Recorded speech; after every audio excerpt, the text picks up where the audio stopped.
He had scars, rage in his eyes, and a record of biting anyone who came close, labeled too dangerous to adopt. No one dared take him home until one man did. What happened next shocked everyone at the shelter and turned the scariest dog in town into an unexpected legend. The shelter was unusually quiet that afternoon. Rows of barking dogs echoed through the halls, except for the last kennel. In that cage sat a German shepherd with cold, unreadable eyes and scars crisscrossing his face. His name tag was simple: Titan, do not approach new visitors.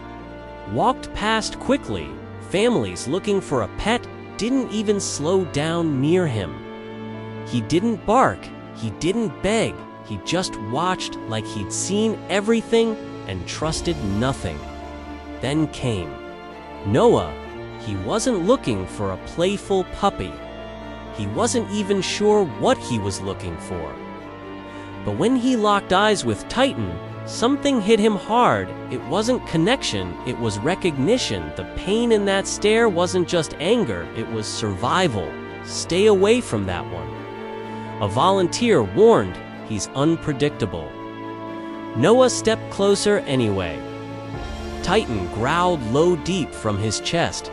Still Noah didn't flinch.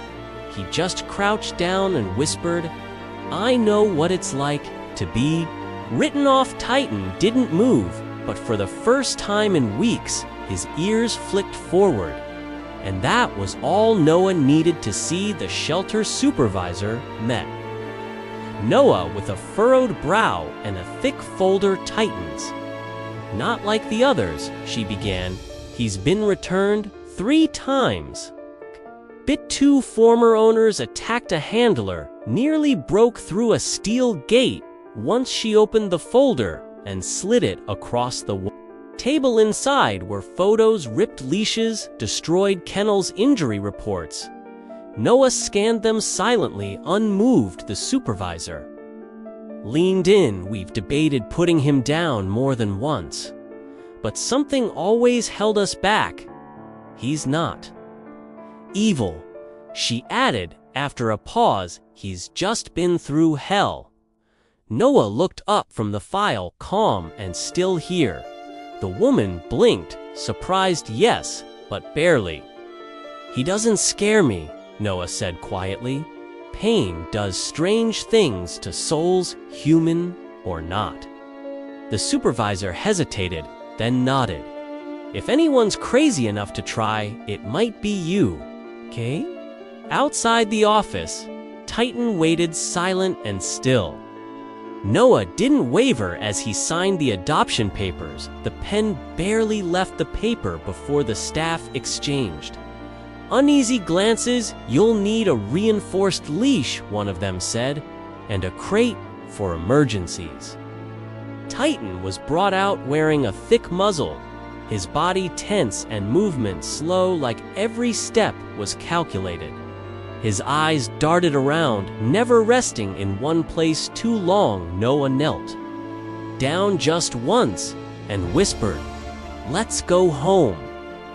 The ride was silent. Titan didn't bark, he didn't whine, he just stared out the window.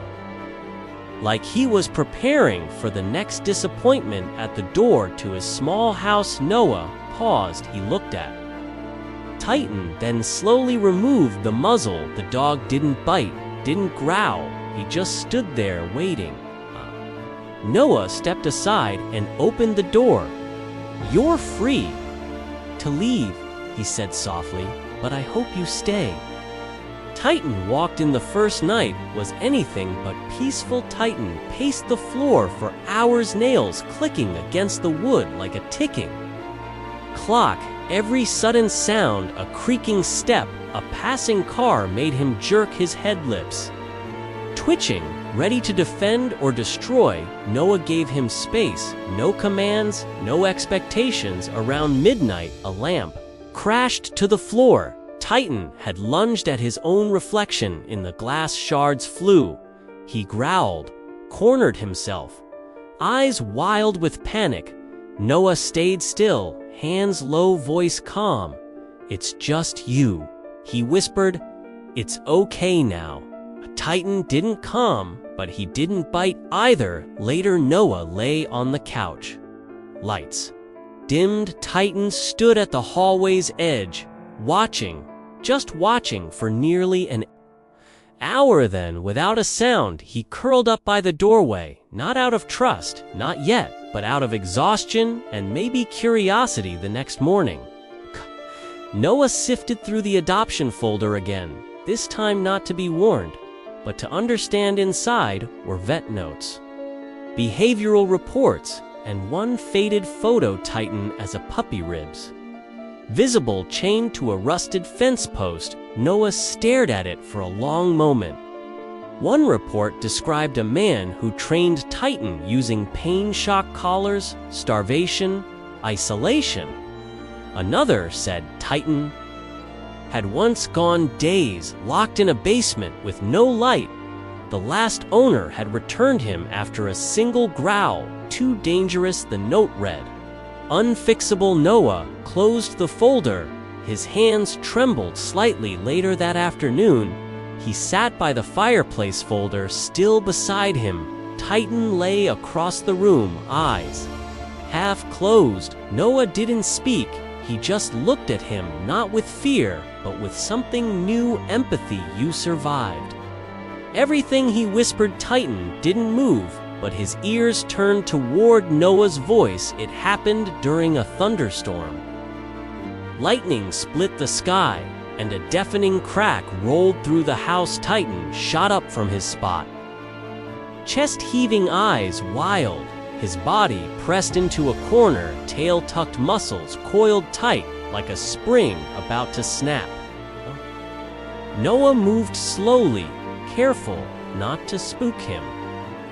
He sat cross-legged on the floor, far enough to not threaten, but close enough to be present. "It's okay," he whispered again and again as the storm raged outside. Minutes passed, then Titan crept forward, one paw, then another, trembling, uncertain but moving. He didn't lie beside Noah, not yet, but he placed his paw just barely on Noah's knee before retreating. Noah didn't react, he didn't smile, he just let the silence wrap around them. That night, Titan didn't sleep in the hallway. He lay near the couch, not in fear, but maybe in fragile hope. It was supposed to be a normal walk. The sun had just begun to dip behind the trees, casting long shadows along the quiet street. Noah held the leash loosely, Titan walking calmly beside him. The dog's posture had softened over the weeks, less tense, more curious. It felt like progress. Then it happened. A stranger came sprinting from behind a van, shouting frantic help, "Someone's breaking into my house." At that same moment, a masked figure darted out of a nearby yard, jumping a fence and charging directly toward Noah. And the man-Titan's body snapped to attention. No hesitation, no command. In one powerful leap, he placed himself between Noah and the oncoming figure, teeth bared, growling with terrifying force. The intruders stumbled, tripped, and froze. Titan didn't attack, he just stood his ground, unmoving, eyes locked. Within seconds, neighbors were calling the police. The man fled, sirens blared in the distance. When Noah knelt beside Titan, his hands shaking, the dog looked back, not wild, not afraid, but calm, certain. Noah whispered, "You protected me."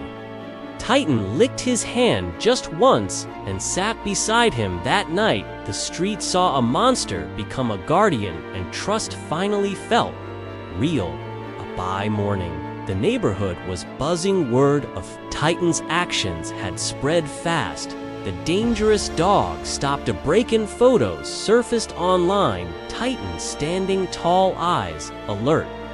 Noah beside him, The story went viral within hours. Headlines: Reed feared shelter dog becomes local hero. People who once crossed the street to avoid them now waved from porches, some even approached cautiously at first, asking, "Is it true, or can I pet him?" Titan, once rigid and cold, now responded with calm eyes and a quiet tail wagged. The shelter called to, stunned by the transformation. "We never thought he'd make it. They said we were wrong." Noah just smiled. He was never broken, just buried. Schools invited them to speak. Adoption rates spiked, and dogs, once labeled unadoptable, found homes. Titan hadn't just changed, he had changed everyone else. One quiet evening, Noah sat on the porch with Titan resting beside him. "He was never dangerous," Noah said softly, stroking the dog's ear. "He just learned to survive in a world that never gave him a chance." Titan looked up briefly, then settled back down with a sigh. The world had misjudged him, not because he was cruel, but because he had been hurt. Too many times. Sometimes the scariest souls are just the ones who've had to fight the hardest to feel.